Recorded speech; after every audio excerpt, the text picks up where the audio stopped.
Curvy roads are very dangerous for beginning drivers. A beginning driver is someone with less than 10 years of experience. Today, I'm going to give you information to help you become safe and reduce anxiety. What I need you to do is have good lane positioning. Your car should be between the double yellow and the white. If you're hugging the double yellow, you could sideswipe that truck coming. If you're hugging the white, you could go into the ditch. As an instructor, I've been in the ditch 4 or 5 times with students who basically stare at the lines, and you want to use the line as a reference point. You can see as I'm turning the wheel, I'm being very smooth, very fluent, and deliberate.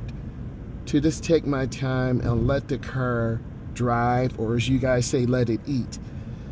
I want to be smooth. I'm looking around the curve, because if I go into the curve too fast, and a lot of beginners do, I'm going to go off the road and hit that white van. If I go in smooth and easy, the car will drive through the curve very smoothly, and I want to accelerate out. Other hazards that are here, it is a fall day, so we could have animals, we could have people speeding, we could have debris on the ground. And looking ahead, there's a warning sign. It's telling us there's a stop sign ahead. So I want to start squeezing my brakes, and a lot of beginners don't recognize signs, and literally they will blow through the stop sign. So I'm going to signal my attention early, 100 feet, a half a block. That will be on your state examination. And I want to come and stop, complete stop. Now I'm going to make a right turn. I look left and right. I'm here first. I turn hand over hand into the turn, and I turn hand over hand out.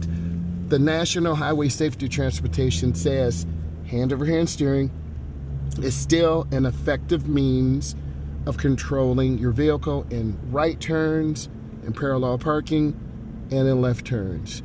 Many people want to argue, but it's still an effective process. It is a national standard, so I'm going to follow national standards. They differ from county to county, state to state, and region to region. I'm looking ahead. The road is sloped. What does this mean? When it rains, water will fall off to the left and to the right. So I want to stay on top of the road and not hugging. A lot of beginners tend to hug the road. Then you can see where we can drift off the road to the left and drift off the road to the right. I'm maintaining pretty good speed. I'm looking ahead.